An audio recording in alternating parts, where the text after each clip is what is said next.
أعوذ بالله من الشيطان الرجيم.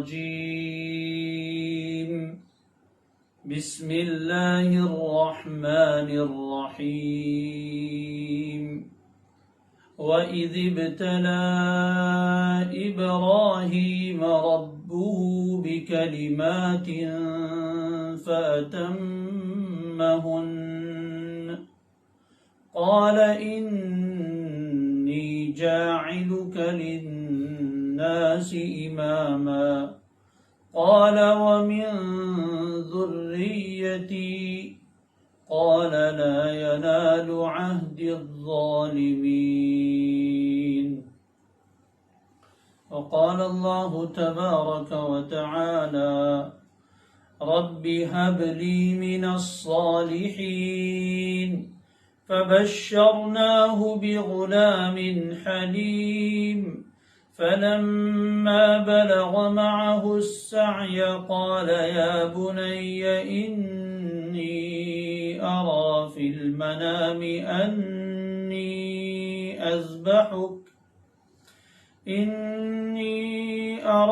المنام أني أذبحك فانظر ماذا ترى قال يا أبت افعل ما تؤمر ستجدني إن شاء الله من الصابرين.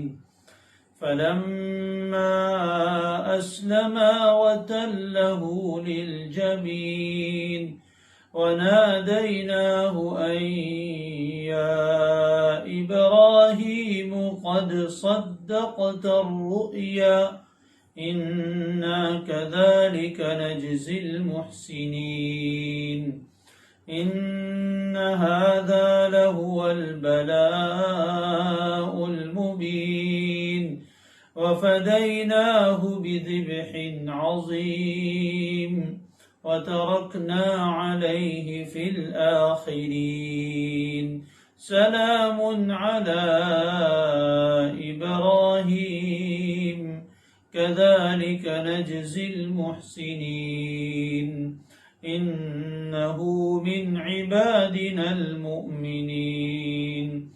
وبشرناه بإسحاق نبيا من الصالحين وباركنا عليه وعلى إسحاق ومن ذريتهما محسن وظالم لنفسه مبين.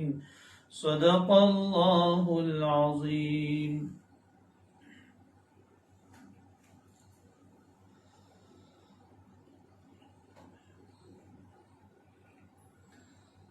آج ہمارے ملک ہندوستان میں ذی الحجہ کی 8ویں تاریخ ہے، جبکہ حجاز مقدس میں ذی الحجہ کی 9ویں تاریخ ہے۔ وہاں آج یوم عرفہ ہے۔ ہمارے یہاں کی تاریخ کے اعتبار سے کل یوم عرفہ ہوگا۔ سیرت ابراہیمی کا بیان پچھلے 7 دنوں سے چل رہا ہے۔ وہ آیات جس میں حضرت ابراہیم علیہ السلام سے متعلق ہدایات قرآن مجید نے بیان فرمائی ہیں، اور وہ ہمارے لیے آئیڈیل اور نمونہ ہے۔ کئی دن سے ان آیاتوں کا بیان چلا آ رہا ہے۔ آج جو آیتیں ابھی تلاوت کی گئی ہیں ان میں سے ایک آیت تو سورہ بقرہ کی 124ویں آیت ہے، اور کچھ آیتیں سورہ صافات کی تلاوت کی گئی ہیں۔ اللہ تبارک و تعالی ان آیتوں کو سمجھنا آسان فرمائے، ان آیتوں کا جو پیغام ہے، جو مقصد ہے، اللہ ہمیں وہ سمجھا دے اور اس کے مطابق زندگی گزارنے کی اللہ ہمیں توفیق عطا فرمائے۔ حضرت ابراہیم علیہ السلام کی زندگی میں ہمارے لیے جو نمونہ ہے اللہ اس کو اختیار کرنے کی ہمیں توفیق عطا فرمائے اپنے درجے میں رہتے ہوئے۔ یہ پہلا موقع ہے سورہ بقرہ میں قرآن مجید کی ترتیب کے اعتبار سے جہاں حضرت ابراہیم علیہ السلام کا تذکرہ آیا ہے۔ فرمایا وَإِذْ ابْتَلَى إِبْرَاهِيمَ رَبُّهُ بِكَلِمَاتٍ فَأَتَمَّهُنَّ۔ آگے والی آیات سے ان کا کیا تعلق ہے اور اس موقع پر یہ آیت کریمہ کیوں لائی گئی، ان سب چیزوں کا بیان چھوڑتے ہیں چونکہ اس میں تفصیل زیادہ ہوگی۔ فرمایا وَإِذْ، پہلے بھی بتا چکا ہوں کہ جب قرآن مجید میں اس طرح اذ کا لفظ آتا ہے تو اس سے پہلے ایک لفظ محذوف ہوتا ہے، وَاذْكُرُوا اذ ابتلا ابراہیم، اور اس وقت کا بھی ذکر کیجئے، اس وقت کو بھی یاد کیجئے، خود بھی یاد کیجئے، دوسروں کو بھی یاد دلائیے، خود بھی ذکر کیجئے اور اس کا تذکرہ بھی کیجئے، عبرت کے طور پر، نصیحت کے طور پر، حضرت ابراہیم کے مقام کو پہچاننے کے طور پر۔ وَإِذْ، اس وقت اور اس وقت کا تذکرہ کیجئے جبکہ ابتلا، آزمایا، امتحان لیا، جانچا، ابراہیم کو، کس نے؟ ربہ، ابراہیم کے رب نے۔ اور اس وقت کو یاد کیجئے جب ابراہیم کو اس کے رب نے آزمایا اور اس کا امتحان لیا۔ کیسے امتحان لیا؟ بکلمات، چند باتوں کے ذریعے سے۔ کلمات، کلمے کی جمع ہے، کلمہ کہتے ہیں بات کو۔ اس وقت کا تذکرہ کیجئے جب ابراہیم کا امتحان لیا اس کے رب نے چند باتوں سے۔ فَأَتَمَّهُنَّ، تو ابراہیم نے ان تمام باتوں کو پورا کر دیا۔ ابراہیم نے وہ تمام کی تمام باتیں پوری کی اور ان تمام امتحانوں میں علی وجہ الاتم، کامل طور پر کامیاب ہو گئے۔ قرآن مجید کی جامعیت دیکھیے، مختصر سے چند الفاظ ہیں اور اس میں واقعات کا ایک بڑا ذخیرہ ہے، اور امتحان کا بھی تذکرہ آ گیا، امتحان لینے والے کا بھی تذکرہ آ گیا، جس کا امتحان ہوا اس کا بھی تذکرہ آ گیا، اور امتحان کا نتیجہ بھی آ گیا۔ یہ ہے قرآن مجید کی جامعیت، تقریباً آدھی پونی سطر ہے ہمارے نسخے میں قرآن مجید میں، اور اس میں اتنے سارے معانی ہیں۔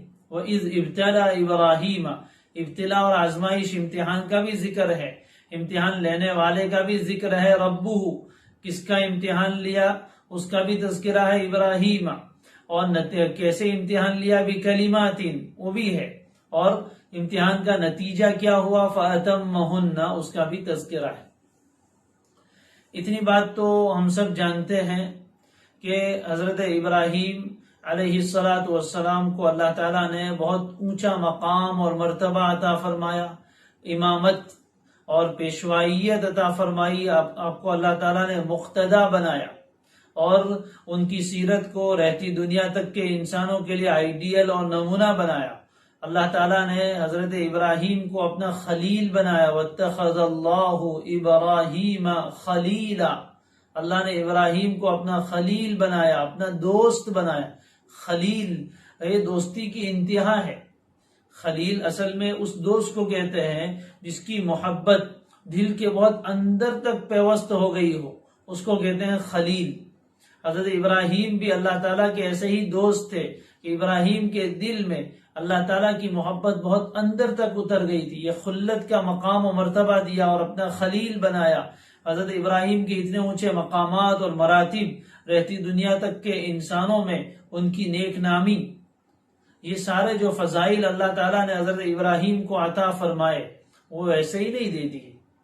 اس کے لیے حضرت ابراہیم کو ایک مرحلے سے گزارا گیا، وہ کیا مراحل تھے، وہ کیا تربیت تھی۔ اس مختصر سے الفاظ میں انشاءاللہ ان سب باتوں کا تذکرہ آ گیا ہے۔ ابتلا، سب سے پہلا لفظ ہے ابتلا، آزمائش، امتحان۔ اصل تو عربی میں بلا کا لفظ بھی آتا ہے، بلا یبلو، اس کے معنی بھی آزمانے کے، وَنَبْلُوكُمْ بِالشَّرِّ وَالْخَيْرِ فِتْنَةً۔ قرآن مجید میں ایک جگہ پر آزمانے کے لیے یہ لفظ مجرد سے بھی استعمال کیا گیا، بلا یبلو، آزمانا، لیکن یہاں باب افتعال سے لائے، ابتلا۔ علماء اور مفسرین فرماتے ہیں کہ یہ بلا کو باب افتعال میں لے جانے کی وجہ مبالغہ ہے اور معنی کی زیادتی، کہ امتحان کوئی معمولی نہیں تھا، بڑا سخت امتحان تھا۔ ابتلا، آزمایا، امتحان لیا۔ اب آزمائش اور امتحان تو لیے جاتے ہیں، لیکن اس کے مقاصد الگ الگ ہوتے ہیں۔ اگر انسان دنیا میں کسی کو آزمائے، امتحان لے، ہر ادارے میں امتحانات ہوتے ہیں، ہر سکول میں، ہر مدرسے میں، ہر کالج اور یونیورسٹی میں امتحانات ہوتے ہیں، لیکن امتحان کا مقصد کیا ہوتا ہے؟ امتحان کا مقصد دنیا میں انسانوں کے یہاں تو یہ ہوا کرتا ہے کہ وہ جس کا امتحان لے رہے ہیں اس کی صلاحیت سے وہ واقف نہیں ہوتے، اس لیے امتحان لے کر معلوم کرتے ہیں کہ اس کو کتنا علم ہے، اس میں صلاحیت کتنی ہے، اور اس صلاحیت کے اعتبار سے پھر اس کا درجہ طے کیا جاتا ہے، اس کے پرسنٹیج دیے جاتے ہیں، اس کو گریڈ دیا جاتا ہے، اور اس اعتبار سے اس کا مقام و مرتبہ متعین ہوتا ہے۔ یہ تو انسانوں کا حال ہے، لیکن جب اللہ تبارک و تعالی کسی کا امتحان لے تو اللہ تو علیم خبیر ہے، ہر چیز کا علم رکھنے والے ہیں، اس کو تو سب پتہ ہے کہ کس کی کیا صلاحیت ہے، تو اس کے یہاں امتحان لینے کا مقصد الگ ہوتا ہے۔ وہ اس لیے امتحان نہیں لیتے کہ اللہ کو پتہ چل جائے نعوذ باللہ کہ اس میں کتنی صلاحیت ہے یا نہیں ہے، اس لیے نہیں، اس لیے کہ اللہ کو تو ما کان و ما یکون، جو کچھ ہوا اور جو کچھ ہونے والا ہے ان سب کا پورا علم پہلے سے ہے۔ لہذا اللہ تعالیٰ کا امتحان خود اپنے علم میں اضافے کے لیے نہیں ہوتا، تو پھر اللہ کیوں امتحان لیتے ہیں؟ امتحان کا ایک مقصد تو یہ ہوتا ہے کہ دنیا کے انسانوں کے سامنے بھی جس کا امتحان لیا جا رہا ہے اس کا مقام و مرتبہ آ جائے، یہ پتہ چلانے کے لیے، تاکہ سب کو پتہ چل جائے کہ جس کو یہ مقام و مرتبہ اونچا دیا گیا وہ ایسی اونچی صلاحیتوں کا مالک تھا۔ ایک تو لوگوں کے سامنے ظاہر کرنا، اور دوسرا مقصد اللہ تعالیٰ کی طرف سے ابتلا اور امتحان کا یہ ہوتا ہے، جس کو آگے والے ایک لفظ نے ظاہر کر دیا، ربہ۔ ایسا نہیں کہا وَإِذِ ابْتَلَىٰ ابراہیم اللہ، جب اللہ نے ابراہیم کو آزمایا، یہ نہیں کہا۔ اللہ تعالیٰ نے اپنی خاص صفت بیان فرمائی ہے ربوبیت کی۔ ربوبیت کہتے ہیں پرورش کو، پروان چڑھانے کو۔ رب کا اصل معنی ہے کسی چیز کو دھیرے دھیرے اس کی انتہا تک پہنچانا، کسی چیز کو دھیرے دھیرے اس کی انتہا تک پہنچانا۔ تو ایک تو جسمانی پرورش ہوتی ہے، جسمانی نشو و نما ہوتا ہے، اور ایک روحانی طور پر تربیت، پرورش اور نشو و نما ہوتا ہے۔ اس کے لیے بھی مختلف حالات سے انسان کو گزارا جاتا ہے، تب جا کر اس کی تربیت مکمل ہوتی ہے، اور جب تربیت مکمل ہوتی ہے تو پھر بہت اعلیٰ مقام پر وہ فائز ہو جاتے ہیں۔ تو اللہ تعالیٰ کے امتحان لینے کا دوسرا مقصد یہ ہے کہ ابراہیم کی تربیت مقصود ہے، اور ان کو مختلف مراحل سے گزار کر اس اعلیٰ ترین مقام، درجے اور مرتبے پر پہنچانا ہے، اس لیے اللہ تعالیٰ نے امتحان لیا۔ جب کبھی آزمائش کی اور امتحان کی نسبت اللہ کی طرف کی جائے تو اس کا مقصد یہی ہوا کرتا ہے، نمبر ایک، دنیا کے انسانوں کے سامنے اس انسان کے مقام و مرتبے کو ظاہر کرنا، اس کے صبر و استقلال کو، اس کی خفیہ اور چھپی ہوئی صلاحیتوں کو ظاہر کرنا، اور نمبر دو، اللہ تعالیٰ تربیت کے مختلف مراحل سے گزار کر ایک خاص مقام تک پہنچانا چاہتے ہیں۔ اچھا، امتحان کیسے ہوتا ہے؟ دنیا میں تو امتحان کچھ علمی موشگافیوں سے ہوتا ہے، کچھ معلومات اور نالج کو فراہم کیا جاتا ہے اور انسان کامیاب ہو جاتا ہے، لیکن اللہ تبارک و تعالیٰ کے یہاں امتحان ایسی علمی موشگافیوں کا نہیں ہوتا، ایسی علمی اور نالج کی باتوں کا نہیں ہوتا، بلکہ اللہ تبارک و تعالیٰ امتحان لیتے ہیں اخلاق کا، کردار کا، کیریکٹر کا۔ یہ امتحان اللہ کے اصل ہوا کرتا ہے، اور اسی امتحان میں انسان کامیاب ہو تو وہ حقیقی معنی میں کامیاب ہے۔ تو اللہ تعالیٰ نے اذ ابتلا، آزمایا، امتحان لیا، اس سے ایک بات معلوم ہوئی، سنت الابتلا، اللہ تعالیٰ کی سنت یہ ہے، اللہ تبارک و تعالیٰ کا طریقہ یہ ہے کہ دنیا میں جس کو جتنا اونچا مقام و مرتبہ دینا ہوتا ہے اس کی آزمائش بھی اتنی ہی سخت ہوا کرتی، جس کو جتنا اونچا مقام و مرتبہ دینا ہوتا ہے اس کو اتنا ہی زیادہ آزمایا جاتا ہے۔ اس لیے اللہ تعالیٰ کی طرف سے کبھی آزمائش آتی ہے تو اس لیے نہیں آتی ہے کہ جس کو آزمایا جا رہا ہے اس کو ذلیل کرنا ہے نعوذ باللہ، بلکہ اللہ تعالیٰ اس کو امتحان اور آزماتے ہیں تاکہ اس کو اونچے مرتبے تک پہنچائے۔ تو یہ اللہ تعالیٰ کی سنت ہے، ابتلا، آزمائش۔ نبی اکرم صلی اللہ علیہ وآلہ وسلم نے فرمایا اشد الناس بلاء الانبیاء، سب سے زیادہ سخت ترین آزمائش انبیاء علیہم السلام کی ہوتی، اس لیے کہ ان کے مقام، ان کے مرتبے سب سے اعلیٰ ہوتے ہیں، تو ان کی آزمائش بھی اسی کے اعتبار سے بہت بڑی ہوا کرتی ہے، بہت سخت ہوتی ہے۔ ثم الامثل فالامثل، پھر اس کے بعد جو انبیاء کے جتنا مشابہ ہوگا، جتنا قریب ہوگا، جس کے ایمان میں جتنی پختگی اور صلابت ہوگی، اتنا ہی زیادہ اس کو آزمایا جاتا ہے۔ بہت سی مرتبہ کوئی انسان نیکی کے راستے پر چلتا ہے تو اللہ کی طرف سے اس پر امتحان آتے ہیں۔ اب وہ امتحان مختلف طریقے سے ہوتے ہیں، کبھی جسمانی ہوا کرتے ہیں، کبھی روحانی ہوتے ہیں، کبھی شریعت کے احکام کے اعتبار سے ہوتے ہیں، اور کبھی اور دوسری اعتبار سے ہوتے ہیں۔ اب وہ آدمی اس سے ڈر جاتا ہے کہ یہ کیسی بات ہوئی۔ حدیث شریف میں مضمون صاف بیان کیا، ان اللہ اذا حب قوما ابتلاهم، انفرادی طور پر بھی، اجتماعی طور پر بھی اللہ تعالیٰ جب کسی قوم سے یا کسی بندے سے محبت فرماتے ہیں تو اس کو آزماتے ہیں۔ اب اللہ کی آزمائش کے طریقے الگ الگ ہیں، کسی کو سختی سے آزماتے ہیں، کسی کو نعمتوں سے آزماتے ہیں، اس کے نرالا انداز ہیں۔ بہرحال تو ابتلا یہ اللہ کی سنت ہے، جس کسی کو اونچا مقام دینا ہوتا ہے اللہ تبارک و تعالی اس کو آزماتے ہیں۔ انبیاء علیہ السلام کو آزمایا جا رہا ہے، لہذا نیکی کے راستے پر چلنے والے انسانوں پر اگر آزمائش آ جائے، تکلیف آ جائے، بہت سی مرتبہ لوگ سوچتے ہیں کہ یہ آدمی تو اتنا نیک ہے، 5 وقت کا نمازی، کیا تہجد اشراق چاش کا پابند ہے اور اتنا متقی آدمی ہے، اس کے اوپر اتنی تکلیفیں آ رہی، کبھی غربت آتی ہے، کبھی بیماریاں آتی ہے، کبھی الزامات آتے ہیں، کبھی تہمتیں آتی ہیں، کبھی بدگمانیاں پیدا ہوتی ہے، اور پتہ نہیں کیا کیا ان کے بارے میں لوگ کیا کہتے ہیں، لوگ ستاتے ہیں، تو کیوں آتا ہے ان پر؟ یہ تو بڑے نیک ہے، اور اس کے مقابلے میں فلاں آدمی بڑا فاسق، فاجر، انتہائی درجے کا گنہگار، اس کے اوپر کچھ نہیں، اور آرام کی زندگی گزار رہا ہے۔ تو یہ اللہ تعالیٰ کی سنت ہے۔ دنیا امتحان کی جگہ ہے، اور امتحان جتنا بڑا ہوتا ہے اس کے بعد نتیجہ بھی اتنا ہی بڑا آیا کرتا ہے۔ اسکول میں، پرائمری کلاسوں میں بھی امتحانات ہوتے ہیں، اس میں جب رزلٹ آتا ہے تو کوئی زیادہ بڑا انعام نہیں ملتا، لیکن یونیورسٹی میں جب امتحان ہوتا ہے، وہ بڑا سخت امتحان ہوتا ہے، اس میں SSC میں، HSC میں اور اس سے آگے جتنا آدمی بڑا امتحان پاس کرتا ہے اتنی بڑی ڈگری ملتی ہے۔ کوئی ڈپلوما کرتا ہے، اس سے آگے جاؤ تو کوئی ڈاکٹر بنتا ہے، کوئی انجینئر بنتا ہے، کوئی ماسٹر ڈگری کرتا ہے، جتنی اونچی ڈگری اتنا امتحان سخت ہوتا ہے، اور لیکن جب وہ ڈگری ملتی ہے تو پھر اس کا دنیا میں مقام و مرتبہ اونچا ہوتا ہے۔ یہی حال آخرت کے اعتبار سے بھی ہے کہ اللہ تبارک و تعالی جس کو آزماتے ہیں اور جس کا جتنا بڑا امتحان ہوتا ہے اور اس امتحان میں اگر ثابت قدم رہتا ہے تو پھر اس کے مقام و مرتبے کو بھی اتنا ہی بلند کیا جاتا ہے۔ یہی حضرت ابراہیم علیہ السلام کی سیرت میں ہم دیکھ رہے ہیں، اور انشاءاللہ آج بھی دیکھیں گے کہ ان کے امتحان کتنے سخت ہوئے، لیکن پھر انعام اللہ نے کتنا بڑا دیا۔ آج تک ہم ان کا تذکرہ کر رہے ہیں، دنیا میں بھی، آخرت میں تو کیا مقام مرتبے اللہ نے رکھے ہم سوچ بھی نہیں سکتے۔ تو بہرحال ابتلا اور آزمائش، امتحان، یہ اللہ تعالیٰ کی سنت ہے جو دنیا میں انفرادی طور پر بھی انسانوں کو پیش آتی ہے، اجتماعی طور پر بھی پیش آتی ہے۔ قرآن مجید کی مختلف آیات میں اللہ نے اس کا بیان فرمایا، اپنے حبیب کو بھی آزمایا، صحابہ کو بھی آزمایا۔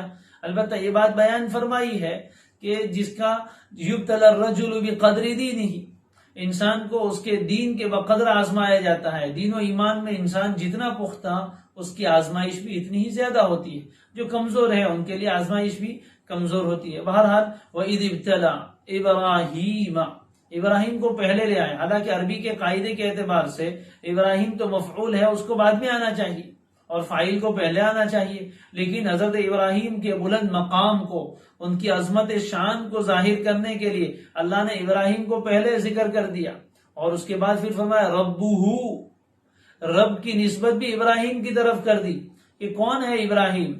رب، ابراہیم کو کس نے آزمایا؟ اس کے رب نے، اس کی تربیت کرنے والے نے، اس کی پرورش کرنے والے نے، اس کو نیچے سے لے کر اونچے مقام تک پہنچانے والے رب نے اس کو آزمایا۔ یہ امتحان کا مقصد ہے، کیوں آزمایا؟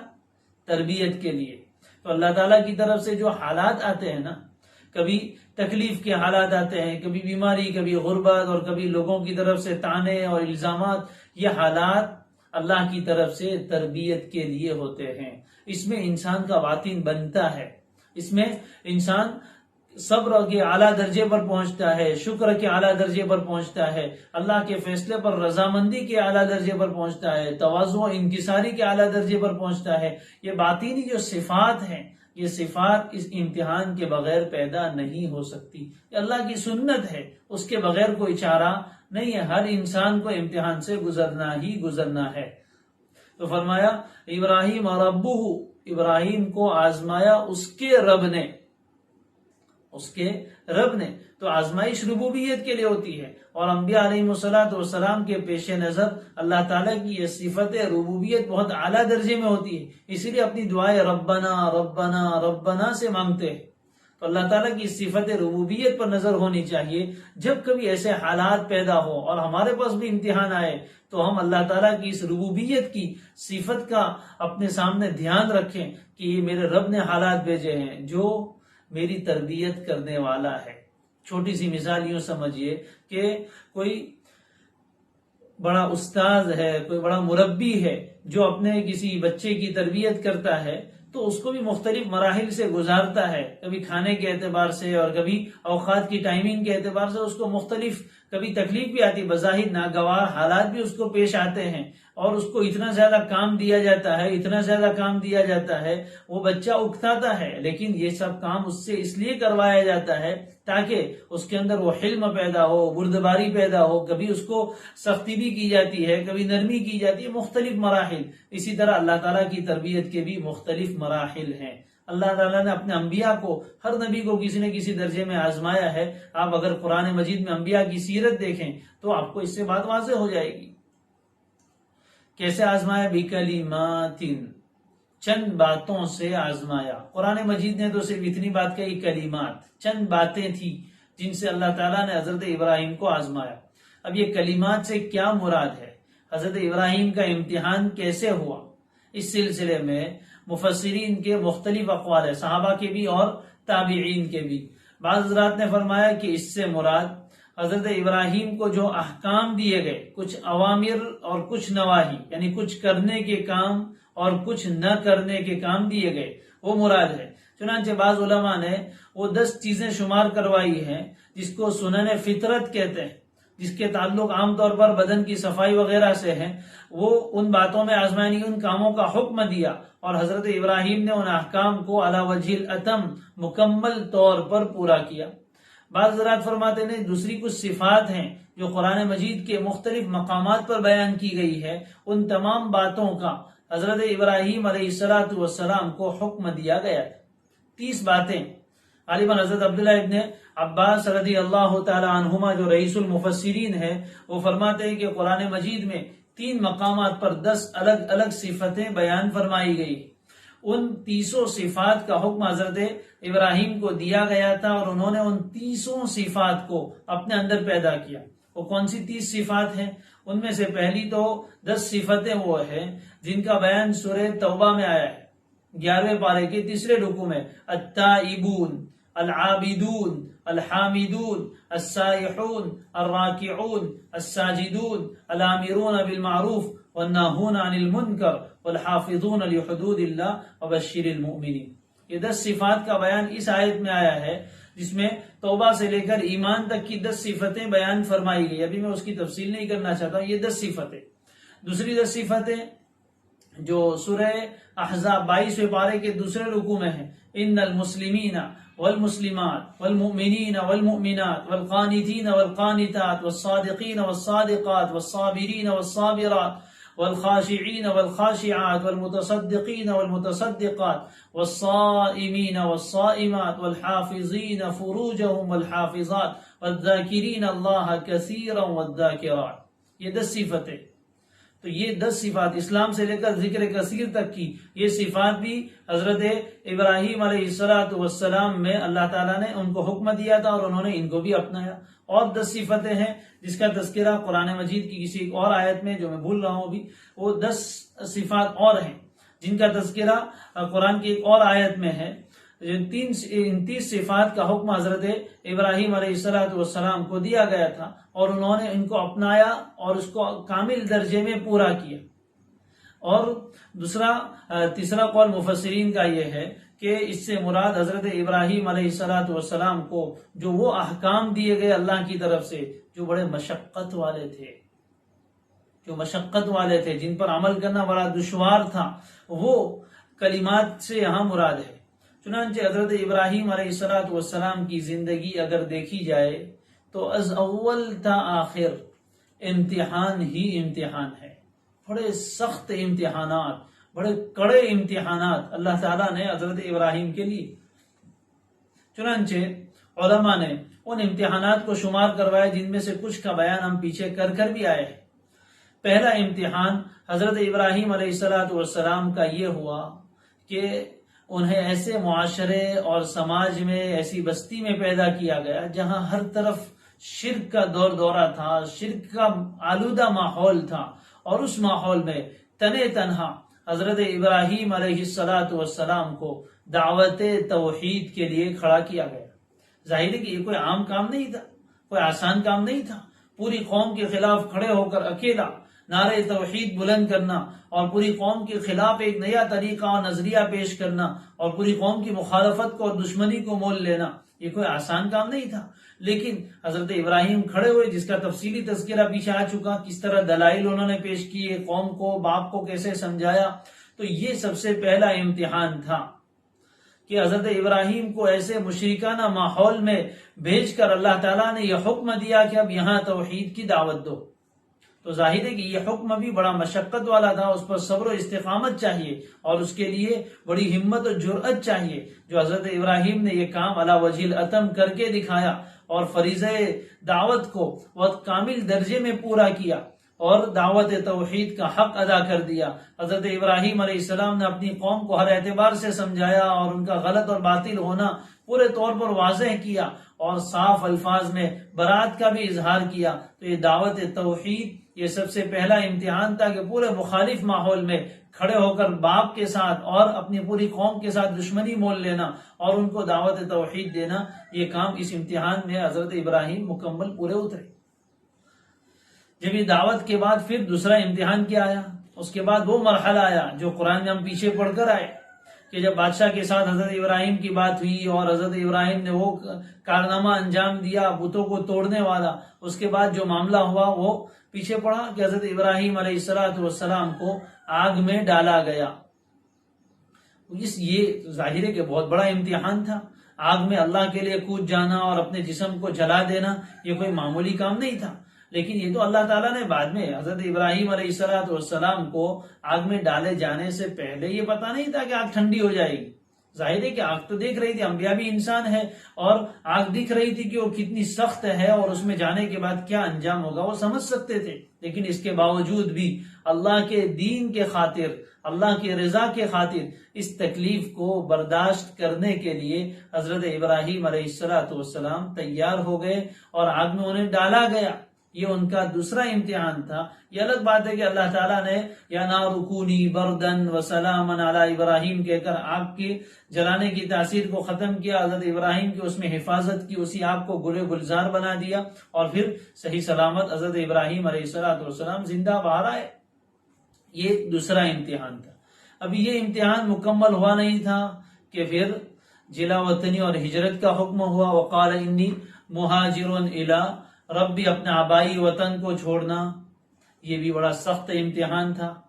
جس جگہ پیدا ہوئے، جس بستی میں پلے بڑھے، اس بستی کو اللہ کے خاطر چھوڑ کر کسی دوسری نئی اجنبی جگہ پر جا کر آباد ہونا، ظاہر ہے کہ یہ بڑا مشقت کا کام ہے، لمبا سفر بھی ہے، اور نئی جگہ پر جانا ہے، پتہ نہیں کیسی جگہ ہوگی۔ چنانچہ عراق سے ملک شام کی طرف یہ ہجرت حضرت ابراہیم علیہ السلام کی، یہ ہجرت بھی امتحانات میں سے ایک امتحان ہے کہ اللہ نے حکم دیا اور انہوں نے اس حکم کو پورا کیا۔ ظاہر ہے کہ یہ سب کام کلمات سے ہی ہو رہے تھے، اللہ تعالیٰ کی طرف سے کلمہ اور حکم آتا تھا کہ یہ کرو تو وہ کیا، دعوت کا حکم آیا تو دعوت دی علی وجہ الاتم، آگ میں کود جانے کا حکم آیا تو کود گئے، علی وجہ الاتم پورا کیا، ہجرت کا حکم آیا تو پھر ہجرت کر کے چلے گئے، یہ بھی علی وجہ الاتم پورا کیا۔ ابھی ہجرت کر کے وہاں پہنچے ہیں، اور سال ہا سال کی تمنا کے بعد، سال ہا سال کی دعاؤں کے بعد اللہ تعالیٰ کی طرف سے حضرت ابراہیم کو ایک بیٹا عطا ہوا۔ کل ذکر کیا تھا عمر کے اعتبار سے مفسرین کے درمیان اختلاف ہے.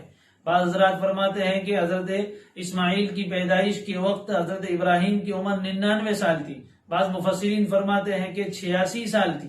حضرت ابراہیم کی عمر 86 سال یا 99 سال کی عمر میں اللہ تعالیٰ نے اتنے سال کی دعا کے بعد اسماعیل جیسا بیٹا حضرت ہاجرہ کے بطن سے پیدا ہوا. اب اس کے بعد کیا ہوا کل ذکر کیا تھا کہ حضرت سارہ کے دل میں وہ غیرت پیدا ہوئی اور انہوں نے کہا کہ اس بیٹے کو مجھ سے دور کرو. اور اللہ تعالیٰ کی طرف سے بھی حکم آیا کہ اس بیٹے کو اور حضرت ہاجرہ کو دونوں کو یہاں سے دور کیا جائے. کہاں جانا ہے کچھ پتا نہیں، بس حکم ملا کہ یہاں سے لے چلو، رہنمائی ہم کریں گے. چنانچہ حضرت جبریل علیہ السلام رہنمائی کے لیے آئے. اب بچہ اتنے سال کی عمر کے اتنے سالوں کی دعاؤں کے بعد پیدا ہوا. ہر باپ کی چاہت یہ ہوتی ہے کہ میں بچے کو اپنے قریب رکھوں، خاص کر کے بڑھاپے میں، اور میں اپنی نگرانی میں اس کی تربیت کروں. ایک دیندار باپ کے لیے تو یہ بھی بہت بڑا مرحلہ ہوتا ہے کہ میں اپنی نگرانی میں اس کی بہترین تربیت کروں. اور انبیاء علیہم السلام تو اپنی اولاد کی تربیت کے سلسلے میں بڑے ہی فکر مند اور بہت ہی زیادہ کوشش کرنے والے ہوتے ہیں. لیکن اللہ کی طرف سے حکم ہوا کہ ان دونوں کو چھوڑانا ہے، ان دونوں کو لے کے یہاں سے نکل جاؤ. چنانچہ حضرت ابراہیم علیہ السلام اللہ کے حکم پر اپنی بیوی حضرت ہاجرہ اور حضرت اسماعیل ننھے منھے شیرخوار بچے کو لے کر نکلتے ہیں. حضرت جبریل علیہ السلام رہنمائی کر رہے ہیں. جہاں کہیں ظاہر ہے کہ ملک شام سے مکہ مکرمہ تک کا سفر تقریباً 1500 کلومیٹر کا بڑا طویل سفر ہے. علماء فرماتے ہیں کہ اونٹ پر 1 مہینے کی مسافت ہے. اونٹ پر سفر کیا اور وہ 1 مہینے کی مسافت، اتنا طویل سفر ہے. راستے سے کتنے خوشنما مقامات گزرے ہوں گے. روایتوں میں ہے، مفسرین نے لکھا ہے کہ جس اچھی اور خوشنما جگہ کے پاس اور زرخیز زمین کے پاس سے حضرت ابراہیم علیہ السلام کا گزر ہوتا، وہ درخواست کرتے کہ جبریل یہیں ٹھہرا دے. فرمایا کہ نہیں، ابھی یہاں ٹھہرنے کا حکم نہیں، آگے چلو. چنانچہ آگے چلتے ہیں. چلتے چلتے کتنی جگہیں ایسی آئی جو رہنے کے قابل تھی، لیکن اللہ تعالیٰ کی طرف سے حکم نہیں تھا. یہاں تک کہ یہ سرسبز سرزمین ختم ہوئی اور ریگستان شروع ہوا. جزیرت العرب کا ریگستان شروع ہوا، اور وہ ریگستان بھی دنیا کا بڑا ریگستان جہاں سے وہ گزر کر آگے بڑھے. چلتے رہے. حضرت ابراہیم بھی سوچ رہے تھے کہ اب کہاں لے جایا جا رہا ہے، پتا تو تھا نہیں، جگہ پہلے دیکھی نہیں تھی. چنانچہ جاتے جاتے ایک ایسی جگہ پر پہنچے جو چند پہاڑوں کے درمیان گری ہوئی ہے. کالے پہاڑ چاروں طرف، اور وہاں انسان تو کیا، چرند و پرند کا نام و نشان نہیں. پانی تو کیا، پانی کا قطرہ نہیں، گھاس پھوس نہیں. ایسی سرزمین پر جب پہنچے تو حضرت جبریل نے فرمایا کہ بس اونٹنی کو ٹھہراؤ، اسی جگہ پر ٹھہرنے کا حکم ہے. آدمی ایسی جگہ دیکھے جہاں کوئی آبادی نہ ہو، جہاں کوئی انسان نہ ہو، انسیت کے لیے ایسی جگہ پر رہنا ظاہر ہے کہ کوئی آسان کام نہیں ہے. لیکن حضرت ابراہیم ہے کہ پیشانی پر بل نہیں آنے دیتے. تیار، اللہ کے حکم پر آئے ہیں، وہاں رہنے کے لیے تیار. فرمایا نہیں، آپ کو نہیں رہنا ہے، صرف بیوی کو اور اپنے بچے کو یہاں چھوڑنا ہے، اور آپ کو تو واپس جانا ہے. ابھی تو آ کر ٹھہرے ہی تھے کہ واپسی کا حکم ہو گیا. چنانچہ حضرت ابراہیم علیہ السلام کے بارے میں مفسرین نے لکھا ہے کہ جیسے ہی حکم ہوا، اللہ کے حکم کی تعمیل میں اس قدر جلدی کہ بیوی کو کہنے کے لیے بھی نہیں رہے، فوراً سواری پر بیٹھے اور چلنے لگے. حضرت ہاجرہ پریشان کہ کیا ہوا، کہاں جا رہے ہو، اکیلے کچھ کہے بغیر. حضرت ابراہیم خاموش ہے، بولنے کی اجازت نہیں ہے، جا رہے. میرے لیے واقعہ بیان کرنا آسان اور آپ کے لیے سننا آسان، لیکن ذرا اس ماحول کو، اس منظر کو سوچئے، تصور کیجئے کہ وہ کس قدر بڑا امتحان تھا.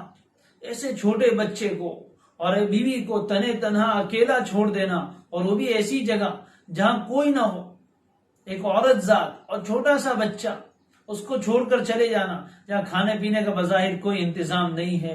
ظاہر تو موت ہے کہ چند دنوں کے بعد اس جگہ پر انسان مر ہی سکتا ہے. لیکن حضرت ابراہیم ہے، اللہ تعالیٰ کی محبت میں اس کی طرف سے آنے والے ہر حکم کو پورا کرنے کے لیے تیار. چنانچہ واپس جانے کے لیے تیار.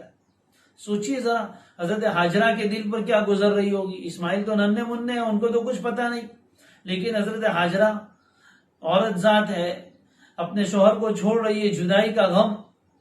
ارے آدمی تھوڑے دن کے لیے جدا ہو، میاں بیوی کے درمیان کی جدائی کتنی مشکل ہوتی ہے وہ سمجھ سکتے ہیں. یہ تو جانا اور کب واپس آنا ہے کچھ پتہ نہیں، کہاں جا رہے ہیں کب آئیں گے کسی چیز کا کچھ پتہ نہیں.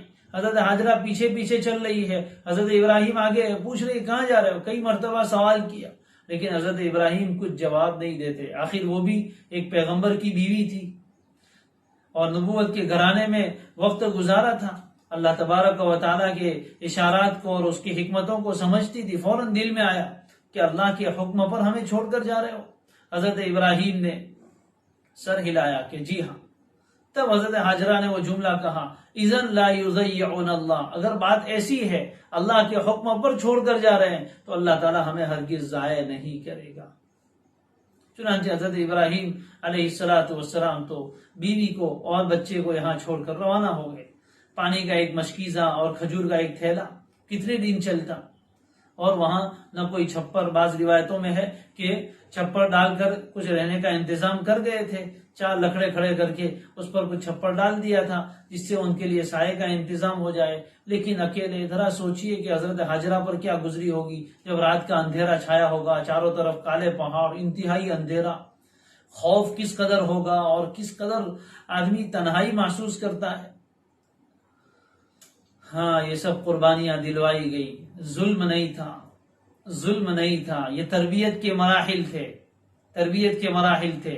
یہ قربانی، یہ بنیاد ہے، اس امت کی بنیاد. اسی کی نسل میں یہ جو چھوٹا بچہ آج تڑپ رہا ہے، اسی کی نسل میں آگے جا کے محمد الرسول اللہ صلی اللہ علیہ وسلم کو آنا تھا. یہ سب پانی دیا جا رہا تھا، ان بنیادوں کو مضبوط کیا جا رہا تھا. عمارت جتنی اونچی ہوتی ہے، بنیاد اتنی گہری ہوتی ہے. اس امت کی عمارت بہت اونچی ہے، اس کا مقام مرتبہ بہت اونچا ہے، اس لیے اس کے لیے قربانیاں بھی بہت پہلے سے شروع ہوئی. بہت پہلے سے قربانیاں شروع ہوئی. ایسے ہی کوئی اونچا مقام مرتبہ نہیں مل جاتا. ابراہیم علیہ السلام تو چھوڑ کر چلے گئے.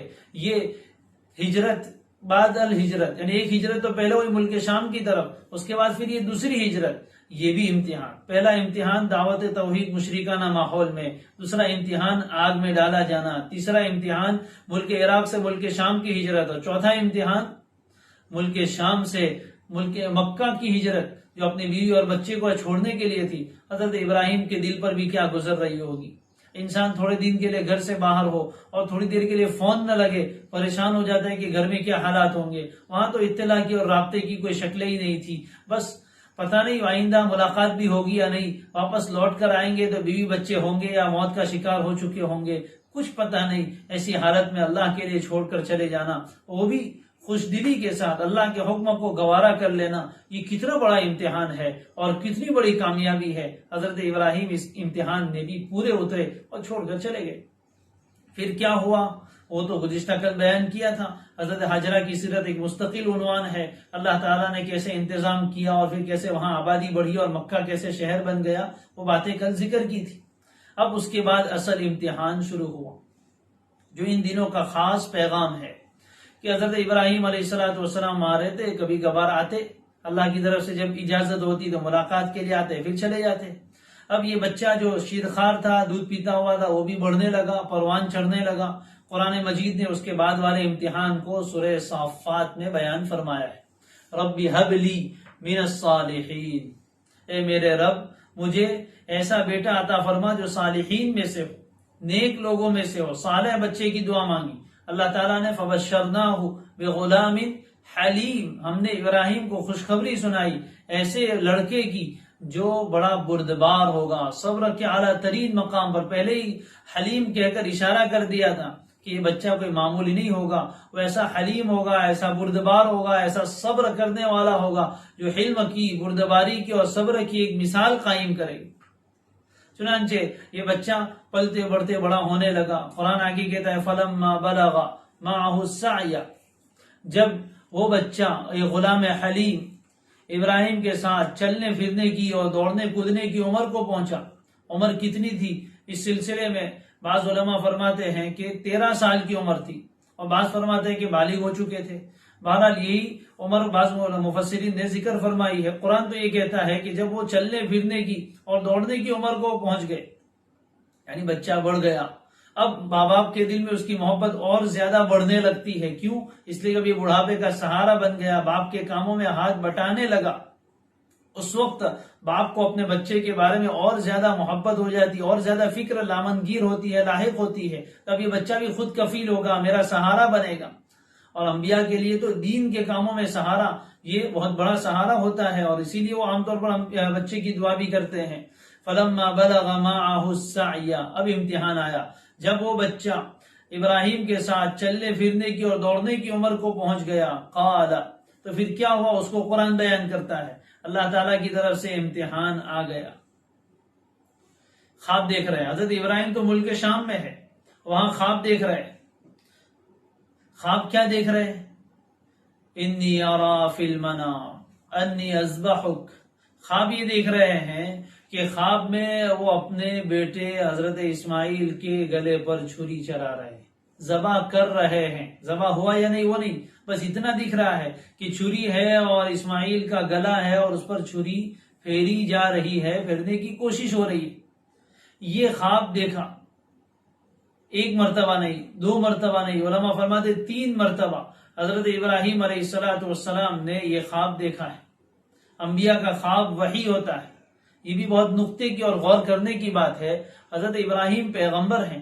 اللہ تبارک و تعالیٰ چاہتے تو جبریل امین کو اتارتے اور براہ راست وحی کے ذریعے سے یہ حکم دیا جاتا ہے کہ اپنے بیٹے کو ذبح کر دو، لیکن ایسا نہیں کیا گیا. خواب کے ذریعے سے بتایا گیا. اس لیے کہ خواب میں تعویلات کی گنجائش ہوتی ہے، اس میں تعبیرات ہوتی ہے کہ دکھتا کچھ ہے لیکن اس کی تعبیر کچھ اور ہوتی ہے. چنانچہ بعض روایتوں میں کہ جب پہلے دن خواب دیکھا تو کچھ جانور ذبح کیے، چونکہ انسان کا فدیہ ہوا کرتا تھا جانور. لیکن پھر دوسرے دن خواب دیکھا پھر ذبح کیے، پھر تیسرے دن خواب دیکھا پھر ذبح کیے. لیکن پھر بھی خواب جب مسلسل آیا تو سمجھ گئے کہ اب جانوروں سے کام چلنے والا نہیں ہے. اب حقیقت میں اللہ تبارک و تعالی بیٹے ہی کی قربانی چاہتے ہیں. ذرا دل پر ہاتھ رکھ کر ہم سوچیں کہ کوئی آسان کام نہیں ہے. انسان کے لیے ایک مرتبہ اپنی جان دے دینا تھوڑا آسان ہو سکتا ہے، لیکن اپنے لختے جگر پر، اپنے چہیتے بیٹے پر اپنے ہاتھ سے چھری چلانا اور اپنے ہاتھ سے اس کی جان لینا، یہ بڑا مشکل کام ہے. لیکن اللہ تبارک و تعالی امتحان لینا چاہے تو جیسے چاہے امتحان لے سکتے. چنانچہ خواب دیکھا مسلسل 3 مرتبہ، تو پھر سمجھ گئے، رخت سفر باندھا. ذرا سوچئے، ابراہیم علیہ السلام ملک شام سے نکلے مکہ آنے کے لیے. کیوں آ رہے؟ بیٹے سے ملنے کے لیے نہیں، اس کی ملاقات کے لیے نہیں، اس کو سینے سے لگانے کے لیے نہیں، اس کو دیکھ کر آنکھیں ٹھنڈی کرنے کے لیے نہیں، بلکہ حضرت ابراہیم وہاں سے سفر کر رہے. یہ دنیا کا تاریخی سفر ہے. عجیب سفر ہے کہ ایک باپ 1500 کلومیٹر کا سفر اس لیے کر رہا ہے کہ وہاں جانے کے بعد بیٹے کے گلے پر چھری چلانی. کیا دل پر گزر رہی ہوگی، اور ایک ایک لمحہ وہ جیسے جیسے آگے بڑھ رہے ہوں گے دل پر کیا جذبات بن رہے ہوں گے، اور کیا بچے کی محبت ایک طرف اور ایک طرف اللہ کا حکم، کیسی اس میں کشمکش ہوگی اور کیسی ان کے درمیان مقابلہ ہوگا. ذرا سوچیے. ایک طرف طبعی خواہش ہے، اولاد کی محبت انسان کی فطرت میں اور طبیعت میں اللہ نے رکھی ہے، پیدائشی طور پر انسان میں ہوتی ہے اور فطری چیز ہے. ایک طرف طبعی محبت ہے، فطری محبت ہے، اور دوسری طرف اللہ کا حکم ہے. فطری محبت کا تقاضا یہ ہے کہ بچہ پلے بڑھے، بڑا ہو اور آگے ترقی کرے، میری نسل اس سے چلے. اس لیے کہ دوسرا بیٹا بھی نہیں ہے. ابھی حضرت اسماعیل اکیلے ہیں، حضرت اسحاق کی تو ولادت بھی نہیں ہوئی. اور دوسری طرف اللہ کا حکم ہے کہ نہیں، ذبح کرنا ہے. کوئی عقل میں آنے والی بات نہیں ہے کہ اتنے سال کی تمناؤں اور دعاؤں کے بعد یہ بچہ ملا تھا. اتنا مسکراتا ہوا بچہ، اتنا خوبصورت بچہ، اتنا معصوم بچہ، جس کے مقدر میں آگے جا کے نبی بننا لکھا ہے، اور اس کی پشت سے آگے جا کے امام الانبیاء کا وجود میں آنا لکھا ہے. لیکن اللہ تعالیٰ امتحان لے رہے. اب اس کو بارے میں حکم دیا جا رہا ہے کہ ذبح کرو اس کو. یہ بات ذہن میں، عقل میں نہیں آتی. لیکن حضرت ابراہیم عقل کو بالائے طاق رکھتے ہیں. اللہ کا حکم ہے، بات ختم. اس میں ایک بہت بڑا درس یہ ہے، بہت بڑا سبق یہ ہے کہ ہم شریعت کے احکام کے بارے میں اپنی عقل کو آگے نہ کریں، بلکہ اللہ تعالیٰ کے حکم کو آگے کریں. اللہ تعالیٰ کے حکم کو آگے کریں، اپنی عقل نہ لائے، لاجک نہ دیکھیں. یہ بات بہت سے لوگ آج کل، بہت سے مسلمان شریعت کے حکم کے بارے میں یہ کامنٹ کرتے بڑی خطرناک چیز ہے کہ میری تو عقل میں نہیں آتا، میری سمجھ میں نہیں آتا، تو کیا اور تیری عقل کیا؟ حضرت ابراہیم نے کوئی عقل کے گھوڑے نہیں دوڑائے کہ اللہ کیوں ایسا کر رہا ہے، تو کیوں حکم دے رہا ہے بچے کو ذبح کرنے کا؟ حضرت ابراہیم نے ایسا کوئی چون و چرا نہیں کیا، سوال نہیں کیا کہ اللہ کیوں بچے کو ذبح کروایا جا رہا ہے، بس اللہ کا حکم ہے مجھے تو ماننا ہے۔ یہ ابراہیم کی فرما برداری ہے، یہ اسلام ہے، یہ طاعت ہے۔ اذ قال له ربه اسلم قال اسلمت لرب العالمین، مکمل طور پر فرما برداری، بس اللہ کا حکم کافی ہے، آگے کوئی حکمت سمجھ میں آئے یا نہ آئے، اس لیے کہ رب پر ایمان ہے، وہ ہمارا رب ہے، وہ حکیم ہے، کوئی حکمت کے خلاف حکم نہیں دے سکتا۔ نکلے حضرت ابراہیم علیہ السلام وہاں سے، طویل لمبا سفر کرتے کرتے آئے، پتہ نہیں راستے میں کیا کیفیت ہوگی، ہم کیا سمجھ سکتے ہیں جنہوں نے دین کے لیے کبھی کوئی قربانی نہ دی ہو۔ حضرت ابراہیم علیہ السلام اللہ کے نیک بندے وہاں سے نکلتے ہیں اور اتنا لمبا سفر کر رہے ہیں، کیوں؟ اپنے بچے کے گلے پر چھری چلانے کے، اپنے بچے کو ذبح کرنے کے لیے اتنا لمبا سفر کر رہے ہیں۔ یہ نہیں کہا کہ بچہ تو یہاں نہیں ہے اور کچھ اور کرتے ہیں۔ اللہ کے سامنے کوئی چون و چرا نہیں، کوئی اعتراض نہیں، کوئی سوال نہیں، کوئی شکایت نہیں۔ ہم تو تھوڑی تھوڑی مصیبت پر شکایت، اللہ میرے اوپر یہ حالات کیوں؟ بلکہ بہت سی مرتبہ تو انسان ہی کہتا ہے یہ میرے کون سے گناہ کی سزا تو نے دے دی، نعوذ باللہ۔ ہم معصوم نہیں ہیں، ہمارے تو بے شمار گناہ ہے۔ اگر ہمارے گناہوں کی اللہ سزا دے تو ایک گھونٹ پانی نہ ملے، اگر ہمارے گناہوں کی اللہ سزا دے ایک لقمہ کھانے کو نہ ملے، اور ہم یوں کہے کہ میرے کون سے گناہ کی سزا ہے، یہ ہمیں زیب نہیں دیتا۔ وہ تو کریم ہے، وَيَعْفُو عَنْ كَثِيرٍ، بے شمار گناہوں کو تو ایسے ہی معاف کر دیتا ہے۔ وَمَا أَصَابَكُم مِّن مُّصِيبَةٍ فَبِمَا كَسَبَتْ أَيْدِيكُمْ، جو بھی مصیبت آتی ہے گناہ کی وجہ سے آتی ہے، قرآن کہتا ہے۔ لہذا ایسے موقع پر حضرت ابراہیم کی سیرت میں سبق یہ ہے کہ اللہ کی طرف سے کوئی آزمائش آئے، امتحان آئے، مصیبت آئے، تکلیف آئے، انسان یہ شکوہ نہ کرے کہ مجھ پر ہی یہ کیوں۔ چنانچہ حضرت ابراہیم پہنچتے ہیں مکہ مکرمہ۔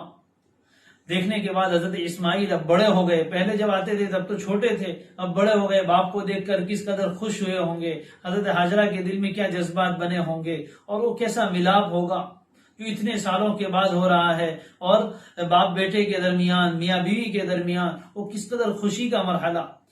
وہ تو خوش ہے، ان کو تو کچھ پتہ نہیں، لیکن حضرت ابراہیم کے دل پر ان کی یہ خوشی تکلیف بن کر گزر رہی ہوگی کہ یہ بیچارے خوش ہو رہے ہیں، لیکن ابھی ایک اور بڑا قربانی دینا ہے، اب ہمیشہ کے لیے اس کو اپنے آپ سے جدا کر دینا ہے۔ یہ ملاقات تو بہت عارضی ہے، چند لمحوں کی ہے، اس کے بعد اللہ کا حکم پورا کرنا ہے۔ چنانچہ حضرت ابراہیم علیہ السلام وہاں پہنچے اور ملاقات وغیرہ ہوئی ہوگی، قرآن یہ سب تفصیلات بیان نہیں کرتا، روایتوں میں، تاریخی روایتوں میں ہے کہ حضرت ابراہیم علیہ السلام نے اپنی بیوی حضرت ہاجرہ سے کہا کہ اسماعیل کو تیار کرو، اس کو سحر کرانے لے جانا ہے۔ تاریخی روایت ہے، قرآن مجید نے اس کو بیان نہیں کیا ہے۔ بہرحال حضرت ابراہیم علیہ السلام حضرت اسماعیل کو لے کر نکلتے ہیں اور پہنچتے مینا کی وادی میں، جو مکہ مکرمہ سے قریبی ہے، جہاں کل حجاج کرام موجود تھے، جہاں سفید سفید خیمے لگے ہوئے تھے، حد نظر مد بصر تک ایک منظر تھا۔ یہ وادی آج اتنی جو آباد ہے، یہ کس کی دین ہے، یہ کس کی قربانیاں ہیں کہ اس وقت تو وہاں کچھ بھی نہیں تھا، لیکن وہاں فریضہ انجام دیا گیا تھا، وہاں ایک فریضہ انجام دیا گیا تھا، وہاں اللہ کی محبت کی داستان اپنے خون سے رقم کرنے کی بات کی گئی تھی، اپنے لختے جگر کی قربانی دے کر اس مینا کی وادی کو آباد کرنے کی کوشش کی گئی تھی۔ کسی زمین کو اونچا مقام ویسے ہی نہیں ملتا، اس پر جب کوئی ایسے بڑے اعمال وجود میں آتے ہیں، اللہ کے لیے ایسی قربانیاں دی جاتی ہے، وہ زمین بھی قیامت تک کے لیے متبرک بنا دی جاتی ہے، اس زمین کا مقام بلند کر دیا جاتا ہے جس زمین پر اللہ کے فریضے ادا کیے جاتے ہیں۔ حضرت ابراہیم اپنے بیٹے کو لے کر پہنچتے ہیں، ساتھ میں چھری بھی ہے، رسی بھی ہے، جا رہے ہیں۔ کیوں جا رہے؟ کیوں جا رہے؟ اپنے بیٹے کو ذبح کرنے کے لیے۔ بیٹے سے پوچھتے ہیں یا بنیا، اے میرے پیارے بیٹے، اپنے بچوں کو پکارنے کا انداز، یا بنیا، اے میرے پیارے بیٹے، انی ارا، میں یقیناً دیکھ رہا ہوں، ان تاکید کے لیے، یقین کے لیے ہے، بات اس میں کوئی شک نہیں، میں دیکھ رہا ہوں، حالانکہ دیکھ چکے تھے، لیکن قرآن کہہ رہا ہے ارا، میں دیکھ رہا ہوں، یعنی ابھی یعنی وہ خواب ایسا ذہن میں راسخ ہے، اس کے دیکھے ہوئے تو مہینہ اوپر اس سے زیادہ گزر چکا، لیکن میں ابھی بھی گویا آنکھوں کے سامنے وہ منظر ہے، میں دیکھ رہا ہوں خواب میں، انی اذبحک، کہ یقیناً میں تجھے ذبح کر رہا ہوں، چھری چل رہی ہے تیرے گلے پر، انی اذبحک، یعنی مجھے تو ذبح کرنا ہی ہے، فانظر ماذا ترى، اب تو بھی دیکھ لے کہ تیری کیا رائے ہے، تو غور کر تجھے کیا کرنا ہے۔ حضرت ابراہیم علیہ السلام کو تو یہ حکم پورا کرنا ہی تھا، لیکن بیٹے سے پوچھ رہے ہیں، کیوں؟ اگر بیٹا منع کرتا تب بھی حضرت ابراہیم تو اللہ کے اس حکم کو پورا کر گزرتے، لیکن خوش دلی سے ان کو بھی تیار کر رہے ہیں، اپنے آپ کو بھی تیار کر رہے ہیں، خود تو تیار تھے ہی لیکن بیٹے کو بھی تیار کر رہے ہیں، اس کی ذہنی تربیت دیکھنا چاہتے ہیں۔ حضرت اسماعیل علیہ السلام یہ سوال سننے کے بعد اگر ہم میں سے کسی کو کہا جائے ذرا اپنے اوپر لیجئے، تصور کیجئے کہ اگر ہمیں کوئی کہے کہ تمہارے گلے پر ابھی چھری چلانی ہے، کیا دل پر گزرے گی؟ کیا تکلیف کا احساس، کیا خوف، کیا ڈر؟ لیکن یہ 13 سال کا بچہ کس نے سکھائے تھے اسماعیل کو آداب فرزندی؟ 13 سال کی عمر میں حضرت ہاجرہ نے کیا تربیت دی؟ باپ کو تو تربیت کا موقع نہیں ملا، بچپن میں چھوڑ کر چلے گئے تھے، تربیت کس نے کی؟ حضرت ہاجرہ نے۔ کیسی تربیت دی ہوگی کہ آج اتنی عمر میں یہ بچہ بھی سوال نہیں کرتا کہ ابا جان مجھے مار کے آپ کو کیا ملے گا۔ آج تو لوگ سوال کر رہے ہیں کہ ان گونگے جانوروں کو مار کے تمہیں کیا ملتا ہے۔ حضرت اسماعیل نے تو یہ بھی سوال نہیں کیا کہ میرے گلے پہ چھری چلا کے تمہیں کیا ملے گا۔ فانظر ماذا ترى، اے بیٹے تو بھی غور کر، تیری کیا رائے ہے؟ اللہ تعالیٰ اصل یہ جواب سنانا چاہتے تھے، دنیا کو بتانا چاہتے تھے کہ صرف ابراہیم قربان کرنے کے لیے تیار نہیں تھے، اسماعیل قربان ہونے کے لیے بھی تیار تھے۔ یہ ذبیح اللہ ہے، وہ خلیل اللہ ہے، خلیل اللہ اللہ کا دوست، اپنے اللہ کے لیے، اپنے دوست کے لیے قربانی دینے پر آیا تھا، تو اس کا بیٹا بھی اپنے آپ کو قربان کرنے کے لیے تیار تھا۔ کیا پیارا جواب دیا، قال یا ابتی افعل ما تؤمر، اسماعیل نے جواب دیا، اے میرے ابا جان، بلا تأمل بلا تردد، فوری طور پر کہا، یا ابتی، اے میرے ابا جان، افعل، کر گزریے نا، دیر کیوں کر رہے ہیں؟ افعل ما تؤمر، جس کا آپ کو حکم دیا جا رہا ہے۔ سمجھ رہے ہیں خواب ہے، حضرت ابراہیم نے تو کہا تھا کہ میں خواب میں دیکھ رہا ہوں، پھر بھی حضرت اسماعیل کیا کہہ رہے ہیں؟ ما تؤمر، جس کا آپ کو حکم دیا جا رہا ہے۔ انبیاء کا خواب وحی ہوتا ہے، اللہ کی طرف سے حکم ہوتا ہے، جس بات کا آپ کو حکم دیا جا رہا ہے وہ کر گزریے بے خوف و خطر، میرے بارے میں مطمئن رہیے، ستجدنی انشاءاللہ من الصابرین، اگر اللہ نے چاہا تو آپ مجھے صبر کرنے والوں میں سے پائیں گے۔ حضرت اسماعیل کا کیا پیارا جواب ہے۔ علماء فرماتے ہیں انتہائی درجے کی تواضع، تکبر نہیں ظاہر کیا کہ اتنی بڑی قربانی دینے کے لیے میں تیار ہوں، انشاءاللہ، اگر اللہ نے چاہا تو، یعنی میرا کوئی کمال نہیں ہے، اللہ کی مشیت ہے، اللہ کی چاہت ہے، اس لیے میں قربان ہونے کے لیے تیار ہوں۔ اور یہ نہیں کہا ستجدنی انشاءاللہ صابرا، اگر اللہ نے چاہا تو آپ مجھے صبر کرنے والا پائیں گے، بلکہ فرمایا من الصابرین، میں اکیلا صابر نہیں ہوں، صابرین تو بہت سارے گزرے ہیں، میں بھی ان صابروں میں شامل ہو جاؤں گا، ان میں سے ایک ہو جاؤں۔ یہ تواضع ہے، یہ جواب ملا۔ یہ امتحان ہے۔ حضرت ابراہیم پہنچے، راستے میں شیطان نے پریشان کیا، رکاوٹ ڈالنے آیا، کبھی حضرت ابراہیم کے پاس، کبھی حضرت ہاجرہ کے پاس، کبھی حضرت اسماعیل کے پاس۔ روایتوں میں ہے کہ وہ آ کے وسوسے ڈالنے لگا، حضرت ہاجرہ کو بھی پریشان کیا کہ تجھے پتہ ہے کہاں لے گئے، کیوں لے گئے ہیں۔ حضرت ابراہیم کے پاس آیا، بیٹے کو ذبح کرو گے۔ حضرت اسماعیل کے پاس آیا ہوگا، ارے اپنے گلے پہ چھری چلائے گا۔ مختلف مرتبہ اس ملعون نے پریشان کرنے کی کوشش کی۔ حضرت ابراہیم علیہ السلام نے 7 پتھر اور کنکر مار کے اس کو بھگایا اور اس کو اپنے آپ سے دور کیا۔ وہ مرجوم ہے، وہ رجیم ہے، پتھر کھایا ہوا ہے۔ حضرت ابراہیم نے جن جن جگہوں پر اس ابلیس کو بھگایا تھا اور اس کو اپنے سے دور کیا تھا، اس کو پتھر مارے تھے اور اللہ کے اس حکم کے راستے میں آنے والی رکاوٹوں کو دور کیا تھا۔ یہ کیا پیغام دے رہے ہیں حجاج کرام؟ آئندہ کل مینا میں واپس لوٹ کر آئیں گے، آج عرفہ میں ہوں گے، آنے کے بعد کیا کریں گے؟ شیطان کو کنکر ماریں گے۔ یہ کس کی یاد ہے؟ یہ حضرت ابراہیم کی یاد ہے۔ وہ ابلیس کے ساتھ دشمنی کا اظہار ہے اور حضرت ابراہیم نے اپنے اس عمل سے بتا دیا اور اللہ نے اس سنت کو باقی رکھا اور گویا ہمیں یہ پیغام دیا کہ زندگی میں جب کبھی اللہ کا حکم پورا کرنے میں ابلیس اور شیطان رکاوٹ ڈالنے لگے، جس طرح میرے بندے ابراہیم نے، میرے خلیل ابراہیم نے اس کو اپنے آپ سے دور کیا تھا، وہ دور نہیں ہوا تو اس کو رجم کیا تھا، اس کو پتھر مارے تھے، تمہیں بھی اپنی زندگی میں جب کبھی شیطان اللہ کا حکم پورا کرنے سے روکنے لگے، کسی گناہ کی طرف لے جانے کی کوشش کرے، نیکی سے دور کرنے کی کوشش کرے، تم بھی شیطان کے ساتھ مقابلے پر اتر آنا۔ جس طرح ابراہیم نے اس کو پتھر مارے تھے اور اس کی بات میں نہیں آئے تھے، اسی طرح تمہیں بھی یہی کرنا ہے۔ 3 مقام پر اس نے ابراہیم علیہ السلام کو ورغلانے کی کوشش کی، تینوں جگہ حضرت ابراہیم نے اس کو کنکر مارے۔ اللہ کو وہ جگہیں بھی اتنی پسند آئی جہاں کنکر مارے تھے، اس جگہ ایک شیطان نما ستون بنایا گیا، اور اس جگہ پر اس وقت سے لے کر آج تک اور انشاءاللہ قیامت تک لوگ شیطان کو کنکر مارتے ہیں، کسی کی سمجھ میں آئے یا نہ آئے، کوئی اس کو لب اور عبث کام سمجھے یا جو بھی سمجھے۔ حج کے ارکان اور حج کے جو فرائض ہیں یہ سارے کے سارے عقل میں آنے والے نہیں ہیں، لیکن اللہ تعالیٰ ایک جذبہ پیدا کرتے ہیں حاجی کے دل میں کہ جب وہاں جائے شیطان کو کنکر مار کے اس کے ساتھ ہمیشہ تک کے لیے اپنی دشمنی کا اظہار کر دو، اور آئندہ جب کبھی زندگی میں وہ گناہ کے کام کی طرف لے جانا چاہے یا اللہ کے حکم سے ہٹانا چاہے اس کو اسی طرح مار بگانا ہے۔ چنانچہ آگے بڑھے اور پھر کیا ہوا؟ قرآن آگے کہتا ہے فلما اسلما، پس جب دونوں کے دونوں مکمل فرما بردار ہو گئے، اسلام فرما برداری تابعداری، وَتَلَّهُ لِلْجَبِينِ، اور ابراہیم نے اپنے بیٹے اسماعیل کو جبین کے بل، پیشانی کے بل لٹا دیا۔ اب تاریخی روایتوں میں اور باتیں ہیں، حضرت اسماعیل نے اس موقع پر کیا کہا، اس چھوٹے بچے نے، 13 سال کے بچے نے کیا کہا، مجھے باندھ دینا، اچھی طرح مضبوطی سے باندھ دینا تاکہ میں زیادہ تڑپ نہ سکوں، کہیں میری تڑپ آپ کو، میرا تڑپنا آپ کو اللہ کے حکم سے روک نہ دے، میرا کرتا اتار کر لے جاؤ تاکہ میری ماں کو کچھ تسلی مل سکے گی، ماں کا بھی خیال ہے۔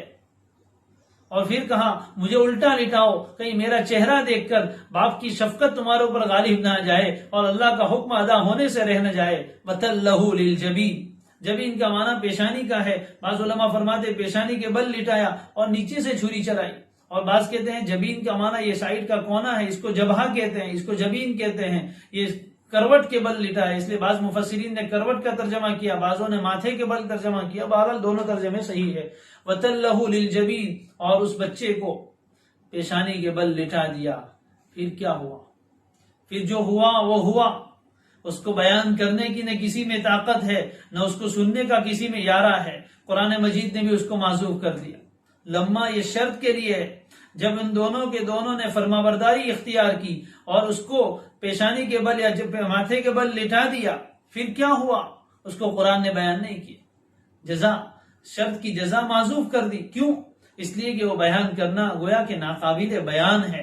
پھر وہ ہوا جو مشہور ہے، جو سب جانتے ہیں کہ ابراہیم چھری چلا رہے، روایتوں میں، تاریخی روایتوں میں ہے، مفسرین فرماتے ہیں کہ آسمانی دنیا میں ایک عجیب ہنگامہ، فرشتے روئے، کیا ہو رہا ہے، کس کی قربانی دی جا رہی ہے؟ آج اللہ اپنے خلیل کو ایسا آزما رہا ہے، اپنے دوست کو اللہ ایسا آزما رہا ہے۔ فرشتے رو پڑے کہ کیا ہوگا، اس بچے کی گلا کاٹ دیا جائے گا۔ اللہ اتنا سخت بھی کسی کو آزما سکتا ہے، اللہ اتنا سخت بھی کسی کو آزما سکتا ہے۔ رو رہے ہیں، حضرت ابراہیم چھری چلا رہے ہیں، لیکن چھری چلتی نہیں ہے، یہ اللہ کے حکم کی تابع ہے، نہیں چلے۔ حضرت ابراہیم تیز کر رہے ہیں کہ اور چلے، کیوں نہیں چلتی ہے؟ کوشش اس بات کی ہے کہ کب میں اللہ کا یہ حکم پورا کر دوں اور اللہ کو دکھا دوں کہ اے میرے رب، اے میرے خلیل، میرے دل میں بچے کی محبت زیادہ نہیں، کیا آپ نے یہ سمجھ لیا تھا کہ اتنے بڑھاپے میں بچہ ملا ہے تو میں آپ سے زیادہ اس سے محبت کرنے لگا ہوں، اس لیے آپ بچہ چاہتے ہیں؟ میں آج قربان کر کے دکھا دوں گا کہ میرے دل میں اولاد کی محبت زیادہ نہیں ہے، میرے دل میں آپ کی محبت زیادہ ہے۔ آپ کے حکم کو پورا کرنے میں کوئی میرے نفس کی محبت مجھے مانے نہیں ہو سکتی، رکاوٹ نہیں بن سکتی۔ اللہ تبارک و تعالیٰ کو بیٹے کا گلا کٹوانا مقصود نہیں تھا، یہ تو دنیا کو دکھانا تھا کہ محبت ایسے بھی کی جاتی ہے، عشق کی داستانیں ایسے بھی رقم کی جاتی ہے، اور اللہ کے نام پر ایسے بھی قربانیاں دی جاتی ہے۔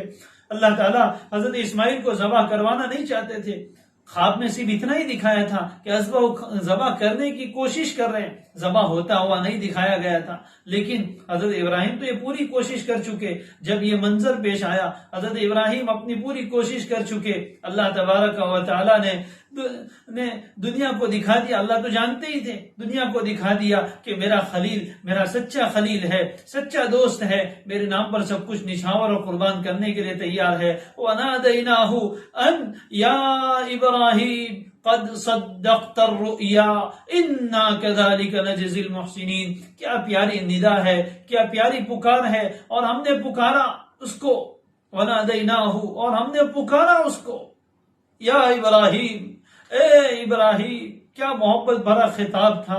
حضرت ابراہیم نے جب یہ ندا سنی ہوگی، ان کے دل کی کیا کیفیت ہوگی ہم سوچ نہیں سکتے. اللہ کی طرف سے پکار آئی، یا ابراہیم قد صدقت الرؤیا، سچ میں تو نے تو خواب سچ کر کے دکھا دیا.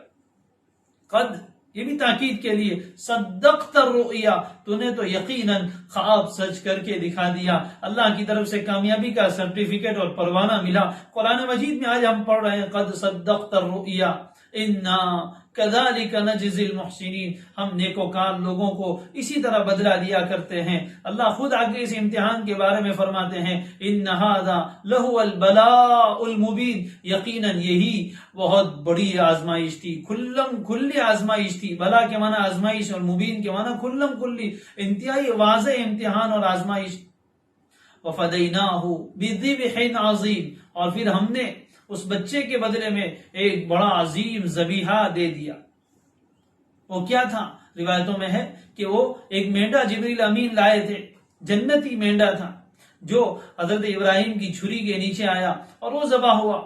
بعض روایتوں میں یہ بھی ہے کہ دونوں نے آنکھوں پر پٹی باندھ لی تھی تاکہ دکھے نہیں. ابراہیم تو یہی سمجھ رہے تھے کہ بیٹے کے گلے پر چھری چل گئی. جب آنکھ کھول کر دیکھتے ہیں بیٹا زندہ سلامت کھڑا ہے اور جبریل امین موجود ہے اور وہاں مینڈا ہے. اللہ کی طرف سے خوشخبری سنائی گئی، وفدیناہ بذبح عظیم، اور ہم نے اس بچے کے بدلے میں ایک عظیم ذبیحہ اس کے بدلے میں دے دیا.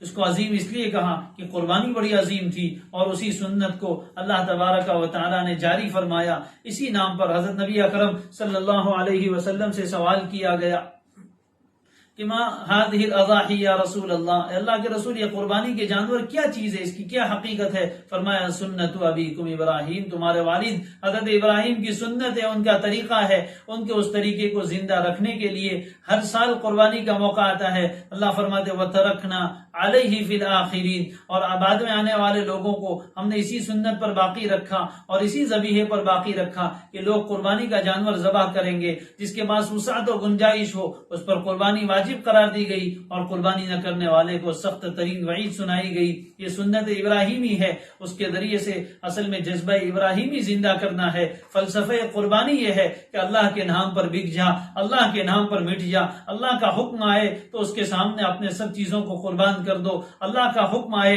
تو مال کیا اولاد بھی قربان کی جا سکتی ہے، اولاد کیا اپنی جان بھی نچھاور کی جا سکتی ہے. یہ جذبہ دل میں پیدا کرنا ہر سال مقصود ہے. حضرت ابراہیم کی یہ سنت ہے، اور حضرت ابراہیم کی سنت سے انسان جتنا قریب ہوگا اتنا ہی وہ کامیابی کے زیادہ قریب جائے گا. قربانی عظیم ترین سنت ہے، اس کو سمجھنا ہے، اس پر عمل کرنا ہے، خوش دلی کے ساتھ قربانی کرنی ہے. طیبوا بہا نفسا، اپنے دل کی خوشی سے اپنے مال کو اللہ کے راستے میں قربان کرنا. اس راستے میں چونو چرا نہیں، اس راستے میں حکمت مصلحتیں نہیں، اور لوگوں کی اور باطل لوگوں کی اور دنیا کے بیوقوفوں کی آوازیں سننے کی ضرورت نہیں ہے. لاک ڈاؤن چل رہا ہے، اس لیے قربانی کرنے کے بجائے غریبوں کی مدد کرو، راشن تقسیم کرو. یہ نہیں ہو سکتا. قربانی سے ہی ادا ہوگی، یہ فریضہ اسی طرح ادا ہوگا، اس کا کوئی بدل نہیں ہے.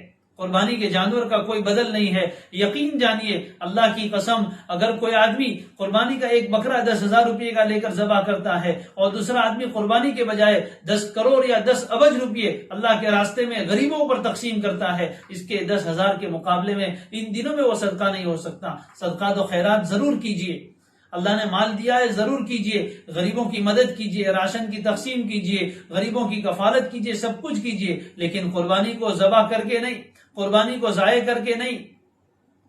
یہ کہنے والے آخر اپنے خرچے کم کر کے اپنی خواہشات میں سے قربانی کیوں نہیں دیتے؟ اپنے مہنگے فون بیچ کر غریبوں کو کیوں نہیں دیتے؟ اپنے بڑے بڑے بنگلے بیچ کر فلیٹ میں رہ کر زائد رقم غریبوں پر خرچ کیوں نہیں کرتے؟ صرف قربانی سے دور کرنے کی بات کی جا رہی ہے۔ وَتَرَكْنَا عَلَيْهِ فِي الْآخِرِينَ، بعد میں آنے والے لوگوں کو ہم نے اسی قربانی پر باقی رکھا۔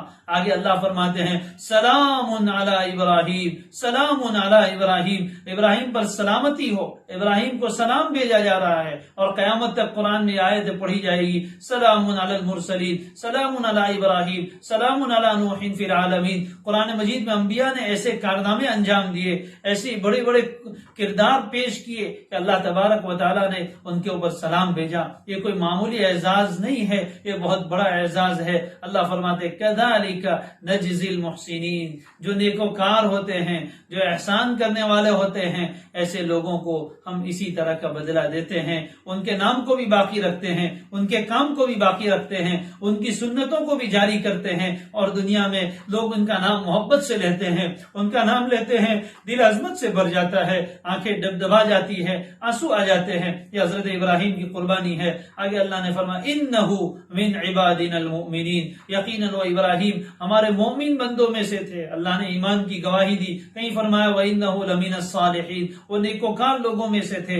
جب یہ بات، یہ قربانیاں یہ جس میں کامیاب ہوئے فَأَتَمَّهُنَّ، تو اللہ نے فرمایا پہلے بارے میں قَالَ إِنِّي جَاعِلُكَ لِلنَّاسِ إِمَامًا، اللہ نے فرمایا ابراہیم میں تجھے انسانیت کے لیے تمام انسانوں کا امام، تمام کا پیشوا اور مقتدا بنانے والا ہوں۔ اللہ نے یہ مزدہ امامت کا بعد میں سنایا جب وہ امتحان سے کامیاب ہو گئے۔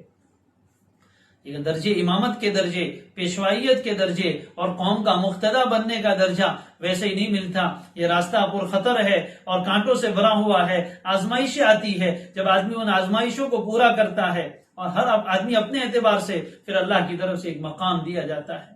بس ایک مرحلہ ہوتا ہے آزمائش کا، جب اس کو پورا کر دیتا ہے تو آزمائش ختم ہو جاتی ہے، اور اللہ کی طرف سے جو اعزاز ملتا ہے، جو انعام ملتا ہے، وہ باقی رہتا ہے۔ اللہ نے کیا انعام دیا؟ انی جاعلک للناس اماما، میں تمام انسانوں کے لیے تمہیں امام اور پیشوا بنانے والا ہوں۔ چنانچہ حضرت ابراہیم کے بعد جتنے انبیاء علیہ السلام آئے، بنی اسرائیل میں بھی اور نبی اکرم صلی اللہ علیہ وسلم بھی، وہ سب کے سب ملت ابراہیمی پر تھے، اور رہتی دنیا تک کے تمام انسان ملت ابراہیمی پر چلیں گے۔ توحید کا ان کو مقتدا بنایا گیا، امام الموحدین بنایا گیا، موحد اعظم بنایا گیا، ان کی سیرت کو، ان کی سنت کو باقی رکھا گیا، اور تمام انسانوں کے لیے انہیں پیشوا بنایا۔ کوئی معمولی درجہ نہیں، کسی ایک بستی کے لیے، کسی ایک قوم کے لیے نہیں، للناس، تمام انسانوں کے لیے، پوری انسانیت کے وہ امام اور مقتدا اور پیشوا بنے۔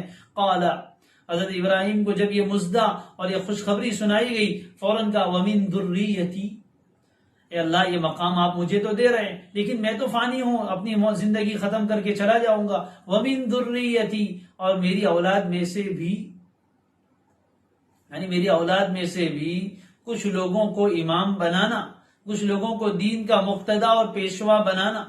قال، اللہ نے سنا دیا کہ آپ کی یہ دعا منظور تو ہے، لیکن سب کے بارے میں نہیں۔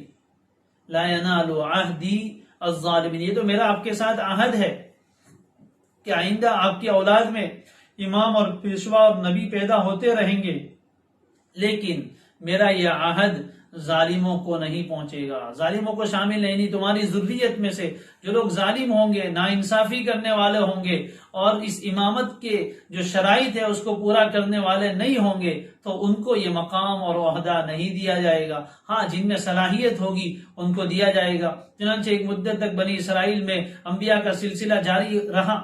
پھر جب انہوں نے اپنی نااہلی ثابت کی، قرآن مجید میں پہلے پارے میں 5ویں رکوع سے یہاں تک کا جو بیان ہے، اس میں بنی اسرائیل کی وہ ساری کوتاہیاں بیان کی ہے، ان کے سارے وہ عیوب بیان کیے ہیں جو ثابت کرتے ہیں کہ وہ اب وہ امامت کے اور نبوت کے اہل نہیں رہے تھے۔ اس لیے اللہ تعالیٰ نے نبوت اور امامت کو منتقل کیا بنی اسرائیل سے، حضرت یعقوب کی اولاد سے، کس میں؟ بنی اسماعیل میں، یعنی حضرت اسماعیل کی اولاد میں نبی اکرم صلی اللہ علیہ وسلم کو مبعوث فرمایا، جو آپ حضرت ابراہیم ہی کی دعا تھی، جو انشاءاللہ کل آئے گی۔ اللہ تبارک و تعالی سنت ابراہیمی کو سمجھنے کی توفیق عطا فرمائے۔ اللہ تعالیٰ ان کے صدقے میں ہم سب کی مغفرت فرمائے۔ اللہ تعالیٰ ان دنوں کی برکات عطا فرمائے۔ آج ہمارے 8ویں ذی الحجہ اور حجاز مقدس میں 9ویں ذی الحجہ ہے، عرفہ کا دن وہاں ہے۔ آج حجاج کرام جو بھی پہنچے ہیں، عرفہ کے میدان میں جانا شروع ہو چکے ہوں گے، پہنچ جائیں گے۔ یہ حج کا رکن اعظم ہے، سب سے بڑا رکن ہے، اور آج کا دن بڑا خاص دن ہے۔ اللہ تعالیٰ کی رحمت جتنی جوش میں عرفہ کے دن آتی ہے اتنی کسی اور دن نہیں ہوتی۔ اللہ تعالیٰ مغفرت کا سمندر بہاتے ہیں، سب لوگوں کی مغفرت کر دی جاتی ہے۔ شیطان ذلیل و خوار ہوتا ہے، شیطان جتنا اس دن ذلیل و خوار ہوتا ہے اتنا کسی اور دن نہیں ہوتا۔ اپنے سر پہ گرد و غبار ڈالتا ہوا بھاگتا ہے کہ سال ہر سال تک جن سے گناہ کروائے تھے آج اللہ کی رحمت نے سب کو بخش دیا۔ ان حجاج کرام وہاں وقوف کریں گے، اللہ کے دربار میں کھڑے ہوں گے، اللہ سے دعا کریں گے، وہ جبل رحمت کے پاس اللہ کی رحمت سے اپنے دامن کو بھریں گے، اپنے دل کی دنیا کو آباد کریں گے۔ اس دن میں نبی اکرم صلی اللہ علیہ وسلم نے فرمایا خیر الدعاء دعاء یوم عرفہ، سب سے بہترین دعا عرفہ کے دن کی دعا ہے۔ آج دعا کا دن ہے، اللہ سے مانگنے کا دن ہے۔ اور پھر فرمایا کہ سب سے بہترین بات جو میں نے اور پہلے انبیاء نے کہی وہ چوتھا کلمہ ہے، لا الہ الا اللہ وحدہ لا شریک لہ لہ الملک ولہ الحمد یحیی و یمیت وہو علی کل شیء قدیر۔ یہ چوتھا کلمہ کثرت سے اس دن میں پڑھنا چاہیے۔ انبیاء علیہ السلام کی یہ خاص دعا ہے، اور اس کے بعد پھر اللہ سے مانگنا چاہیے۔ ادھر ادھر کی دعائیں پڑھنے کے مقابلے میں نبی نے جو دعا بتائی ہے الحزب العظم پڑھیں، جس میں اللہ کے نبی صلی اللہ علیہ وسلم کی دعا ہے، قرآنی دعائیں جو ربنا کے نام سے آتی ہے ان کو مانگے، اور اللہ چوتھا کلمہ کثرت سے پڑھ کر پھر توحید کا واسطہ دے کر اللہ تعالیٰ سے دعا کریں۔ تو جو دعا توحید کے ساتھ کی جاتی ہے وہ ضرور قبول ہوتی ہے۔ جہاں حجاج کرام عرفہ کے میدان میں دعا کریں گے، ہم بھی اپنے اپنے مقام پر کسی مسجد کے کونے میں، کسی گھر کے کونے میں، جہاں اللہ جگہ دے، جہاں دل جمعی ہو، وہاں جا کر اللہ کے سامنے گڑ گڑائے۔ اس وقت کا تعین کرے جب خاص طور پر حجاج وقوف کرتے ہیں عصر کے بعد، وہاں اپنے اعتبار سے وقت دیکھیں، اس مناظر کو دیکھیں، دل نرم ہوتا ہے۔ آج کل اللہ نے آسانیاں کی، ہم اپنے گھروں میں بیٹھ کر وہ منظر دیکھ سکتے ہیں، اس کے ذریعے سے دل میں ایک تڑپ ہو، اور اپنے آپ کو بھی ان دعاؤں میں شامل کرے۔ اللہ سے کہ اللہ جہاں تو اپنے بندوں پر عرفہ کے میدان میں رحمت نازل کرے گا، ہم بھی تیرے بندے ہیں، ہم بھی محتاج ہیں آپ کی رحمت کے، جہاں آپ ان پر نظر کرم فرمائیں گے ہم پر بھی نظر کرم فرما دیجئے۔ آج یہ عرفہ کا دن خاص دن ہے، دعا کا دن ہے، عبادت کا دن ہے، غفلت میں ضائع نہ ہو جائے۔ آئندہ کل ہمارے یہاں 9 ذی الحجہ ہے، اس دن کا روزہ رکھیں۔ نبی اکرم صلی اللہ علیہ وسلم نے ارشاد فرمایا کہ عرفہ کے روزے کے بارے میں، 9ویں ذی الحجہ کے روزے کے بارے میں اللہ کی ذات سے امید رکھتا ہوں کہ 1 سال کے پچھلے اور 1 سال کے اگلے گناہ معاف کر دیں گے اللہ تعالیٰ۔ یہ 2 سال کے گناہوں کی بخشش کا اعلان ہے۔ ثواب تو ہے ہی ہر دن کے روزے کا 1 سال کے برابر۔ کنز العمال کی ایک روایت میں یہ بھی ہے کہ عرفہ کے دن روزہ رکھنے کا ثواب 2 سال کے روزوں کے برابر ہے۔ بہرحال ثواب بھی بے انتہا ہے، مغفرت کا وعدہ بھی ہے۔ اس دن کے روزے کا ہم اہتمام کریں، اللہ تعالیٰ سے دعا کریں، اور پھر اپنی اپنی قربانیوں کو انشاءاللہ پرسوں پیش کریں گے۔ آئندہ کل اس سلسلے میں کچھ باتیں پیش کی جائے گی۔ سبحان اللہ وبحمدہ، سبحانک اللہم وبحمدک، نشہد ان لا الہ الا انت ونستغفرک ونتوب الیک۔